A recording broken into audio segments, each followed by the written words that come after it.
to quote Yoda, unlearn what we have learned. We'll just keep these movie references going Right, as keep long it as we going. can throughout the conversation. But if we unlearn what we've learned, now we can start breaking this down and say, okay, how do I communicate with people in a way that helps them feel better about saying and doing the things that I want them to say and do? Right. And you talk about the people that sign the check. These people, whether they are or aren't, it's probably a whole nother conversation. They feel like the smartest and most important person in every room they're ever in. Sure.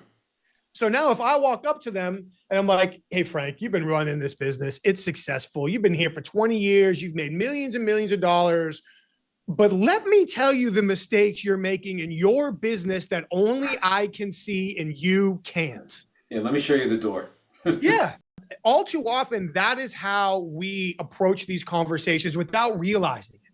I need to be the expert. I need to have authority. I need to be credible. I need to have confidence and control. So we end up, it would be like living in medieval Europe, walking into a castle and telling the king, you've got a nice place here, but let me tell you all the ways I could build a better castle. Right. Like you're going to get decapitated right there. Yeah.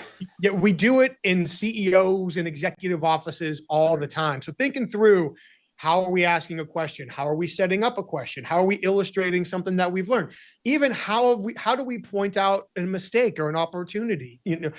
Somebody's explaining how they use their office technology and we see or hear, whoa, that's a big security risk.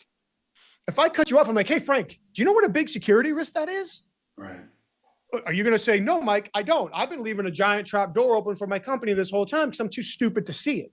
Right. Whereas if I say, Frank, thank you so much for walking me through that, I really appreciate it. Time and time again, when we sit down with busy executives who are focused on the strategic direction of their company while being forced to fight the everyday fires of their business, they often don't have the time to develop the expertise in every aspect to recognize something like how XYZ creates such a security risk.